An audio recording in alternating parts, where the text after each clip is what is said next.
सल्लल्लाहु अला नबील उम्मी व अला आलिहि व अस्हाबिहि व बारिक व सल्लिम सलातु व सलामन अलैका या सय्यदी या रसूलल्लाह सल्लल्लाहु तआला अलैहि व सल्लम।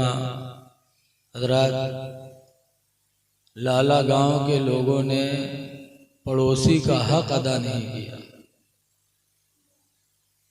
इतना ज़बरदस्त खर्च करके इतना अच्छा जलसा किया, लेकिन गांव के लोग सुनने नहीं आए।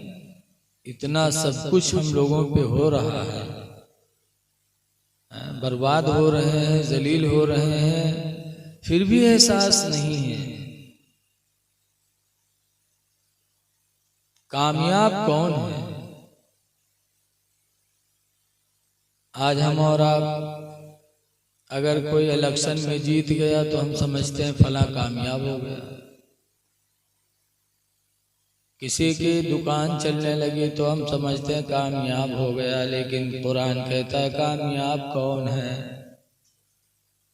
अल्लाह फरमाता है मन युतिइल्लाह व रसूलह, जिसने अल्लाह की इताअत की, फर्मा बरदारी की और उसके रसूल की फर्मा बरदारी की, फ़क़द फ़ाज़ फ़ौज़न नज़ीमा, तो गोया कि वही बहुत बड़ा कामयाब हुआ। सबसे बड़ा कामयाब वही है जिसने खुदा की और उसके रसूल की फरमाबरदारी। कुछ लोग कहाते हैं कि अल्लाह का कहा करो और रसूल का काहे मिला दिया। रसूल को मिला दिया, शिर्क कर दिया। लेकिन उनको कुरान नजर नहीं आता। अल्लाह ताला ने कई मौके पे अपने रसूल को जिक्र किया है।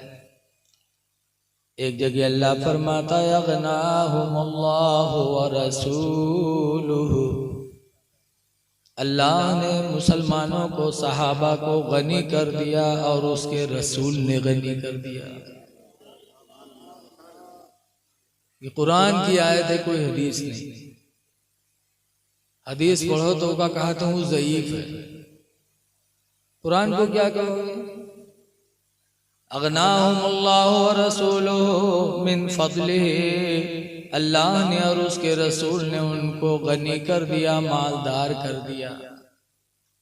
एक जगह सयरल्लाहु अमलकुम व रसूलुहु, तुम्हारा अमल अल्लाह देखता है और उसका रसूल देखता है। यहाँ है मन युतिइल्लाह व रसूला, जिसने अल्लाह की इताअत की और उसके रसूल की इताअत की। लेकिन कुछ लोगों को रसूल से जलन है तो कहते हैं रसूल को क्यों मिला देते। तो हमें तो कुरान पे चलना है।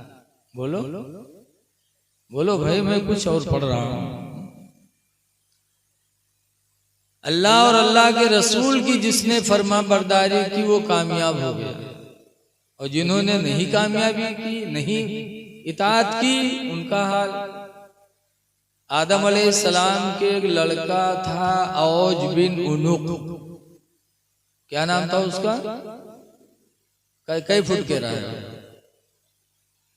3333 गज का लंबा था वो। एक गज के हाथ के हो। बोलो यार, हमरा तुम्हारा गज 2 हाथ के हो, और वो गज और लंबा था। 3333 गज का लंबा था औज बिन उनुक। ये बादल जो उड़ते हैं ना, ये उसके कमर के बराबर राहत रहा। उसकी उंगली 3 गज की लंबी थी। हमारी तुम्हारी उंगली 2 इंच 3 इंच थी, और उसकी उंगली कई गज लंबी रहता है? 3 गज की लंबी उंगली होती थी। और चौड़ी कितनी होता रहा? एक उंगली चौड़ी कितनी थी?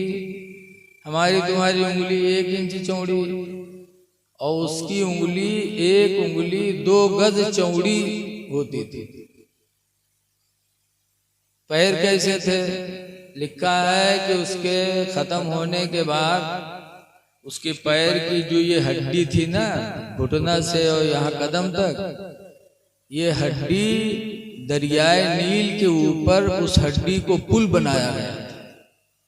दरियाए नील कितनी लंबी चौड़ी दरिया थी, बड़ी चौड़ी दरिया, और मरने के बाद उसके पैर की हड्डी ही को रख दिया गया, वही पुल बन गई और उसी पे बरसहा बरस लोग जाते आते रहे।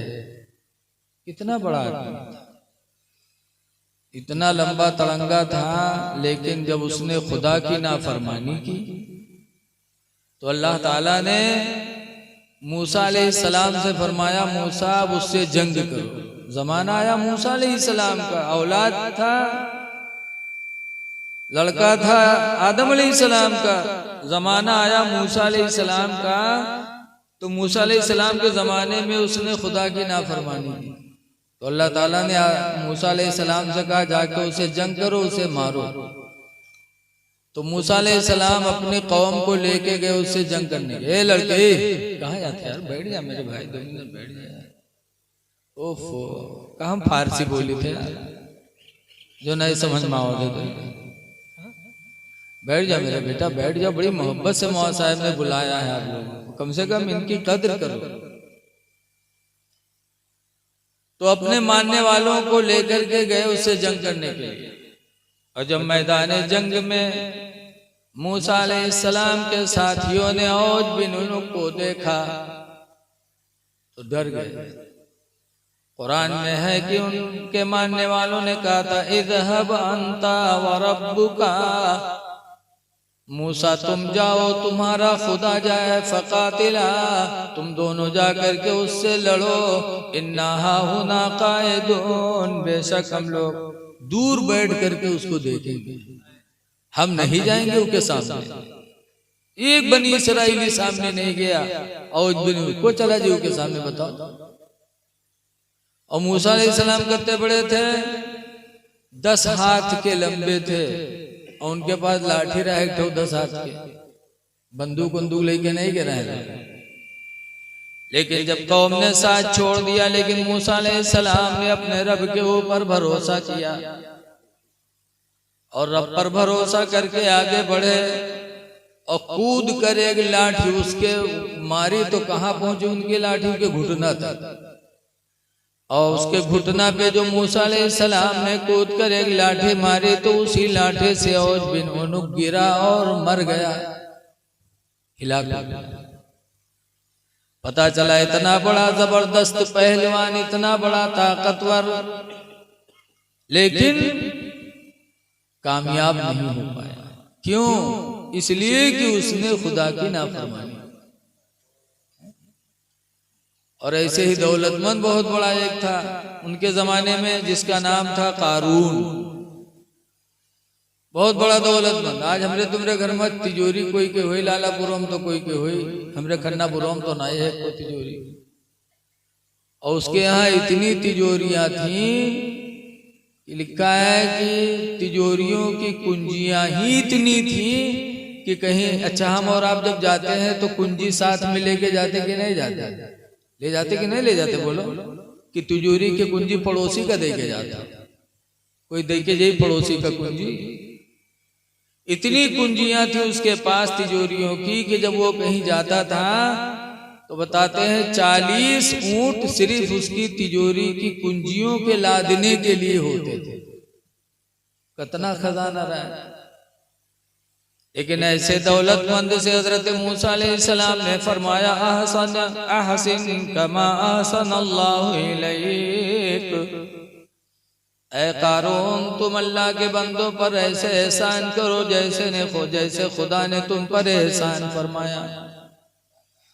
ज़कात 2 माल, देखो ज़कात न देने से 2 बीमारियां पैदा होती।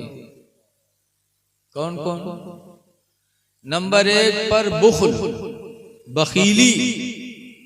और बखीली एक इतनी बुरी चीज है कि हजरत शेख सादी फरमाते हैं कि बखील अरबुअद जाहिदो बहरोबर बहस्ती नबाशत बहुक्म खबर, कि बखील चाहे पानी पर इबादत करे चाहे खुशकी पर, हदीस के हुक्म से वो जन्नती नहीं होगा। तो ज़कात न देने से बखीली पैदा होती। और दूसरी बीमारी हिर्स, लालच, जो इंसान को बर्बाद कर देती। कहा ज़कात दो, अल्लाह ने दिया है उसमें से 2.5% दो। आज गवर्नमेंट 20% लेते तो हम लोग दे देते, और अल्लाह 2.5% मांग रहा है बंदों ही के लिए, तो हम नहीं देते। कैसा मेरा कमाया हुआ अल्लाह का कहाँ है, माद और दुश्मन हो गया मूसा अलैहिस्सलाम। जैसे आजकल अगर कोई गांव के इमाम तकरीर कह दे जुमामा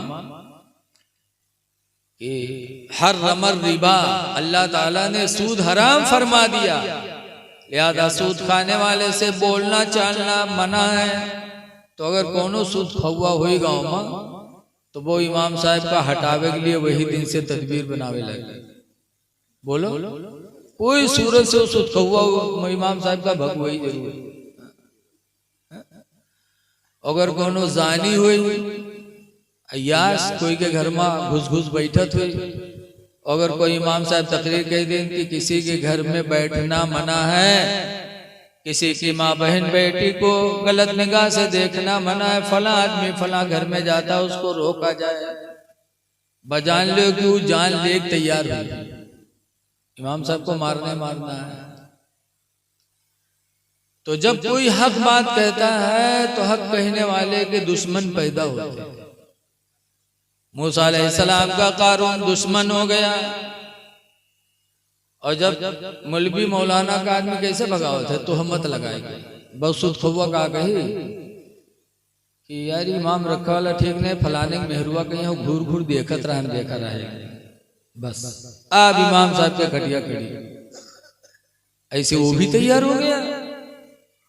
एक औरत से कहा, एक औरत के गोद में बच्चा था छोटा सा, तो कारून ने जाकर उससे कहा कि सुनो, जहां मूसा अलैहिस्सलाम तकरीर करते हो तुम उसी मजमे में जाकर इतना कह देना कि जो मेरे गोद में बच्चा है ये मूसा अलैहिस्सलाम का, इन्होंने मुझसे ज़िना किया तो ये बच्चा पैदा हुआ।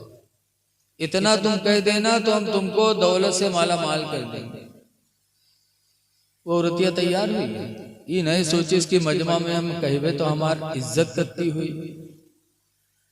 देहात में कहा था मेहरवन के नाक न हो तो गू खाए, देहाती मसल मशहूर। वो तैयार हुई कि ठीक कहते थे। मूसा अलैहिस्सलाम ये तकरीर कर रहे थे, दौरान तकरीर में वो औरत गई अपने बच्चे को लेकर के कहा लोगों देखो देखो ये मूसा पैगंबर बनते हैं, मादल्ला ये इतने अच्छे बनते हैं, इन्होंने मुझसे ज़िना किया और इन्हीं से बच्चा पैदा हुआ, ये बच्चा इन्हीं का है। आप जितनी तकरीर सुन रहे थे सब थूके लगे मूसा अलैहिस्सलाम। अरे आप ये इतनी बड़ी गलती, जैसे हम कहीं बोले ने तकरीर के रखिए पे खन्ना पूर्वक कोनो आवे कहीं हमार भैंस चुराए लेके बेच लावा रहा है, तो आप लोग कहा कि अरे रफीक बड़े बगुला भगत बनत हुआ तुम, बोलो कहोगे कि नहीं कहोगे? ऐसे सारे मजमे के लोग मूसा अलैहिस्सलाम पर नाराज हो गए कि इतना गंदा काम तुम्हारे अंदर। मूसा अलैहिस्सलाम को जलाल आया और उठे और औरत के करीब गए और औरत के गोद में जो इतना बड़ा बच्चा था उसके पेट पे उंगली रखी और फरमाया बच्चा तू ही बता दे कि तू किसका है, तू ही बता दे। तो मूसा अलैहिस्सलाम की पैगंबर की उंगली जब उसके पेट पर पड़ी तो उस दूध पीते बच्चे को अल्लाह ने बोलने की ताकत अता की। वो बच्चा बोला। मौलाना रूम अलैहिर्रहमा लिखते हैं बच्चे ने कहा था कि माँ मेरी झूठी है सच कहते नहीं,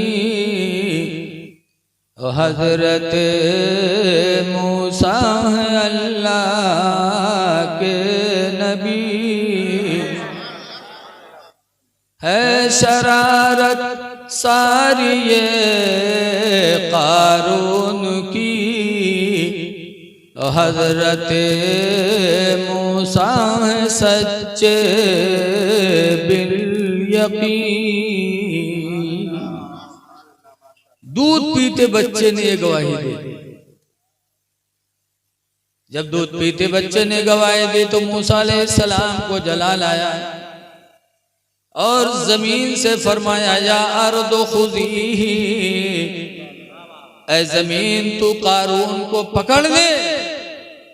जैसे मूसा अलैहिस्सलाम ने जमीन से फरमाया तो जमीन ने कारून को अंदर खींच लिया, कमर के बराबर। माफी मांगा, लेकिन जलाले पैगंबर थे, माफ न किया। कहा जमीन इसको खींच ले, तो कंधे तक के खींच लिया। फिर भी माफी मांगा, माफ न किया। कहा जमीन इसको खींच ले, तो पूरे कारून को जमीन ने अपने अंदर धंसा लिया और कारून हिला गया। मुसलमानों जरा सोचो, इतना बड़ा दौलतमंद लेकिन जमीन में धंस के बर्बाद हो गया। क्यों? अल्लाह और उसके रसूल की नाफरमानी किया। आज भी इन्होंने कितना दौलत ताकतवर होने के बावजूद हिलाक हो गया।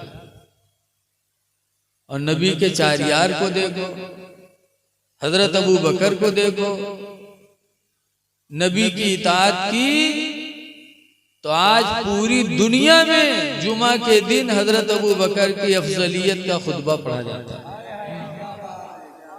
जुमा का दिन आता है तो हिंदुस्तान नहीं पूरी दुनिया में मुसलमान आलिम इमाम मिंबर पर बैठकर पढ़ते अफजलुल बशरी बादल अंबिया। इंसानों में सबसे अफजल नबियों के बाद कौन है? अबू बकर सिद्दीक। तो ऐ लोगों, खुदा का वादा है कि कामयाब वही है जिसने अल्लाह की इताअत की और अल्लाह के रसूल की इताअत। अल्लाह की मानो, अल्लाह के रसूल की मानो। हजरत मौलाना अजमत अली साहब क़िबला आलिम देखो, हुजूर पर जब एक आयत नाजिल हुई कुरान करीम की,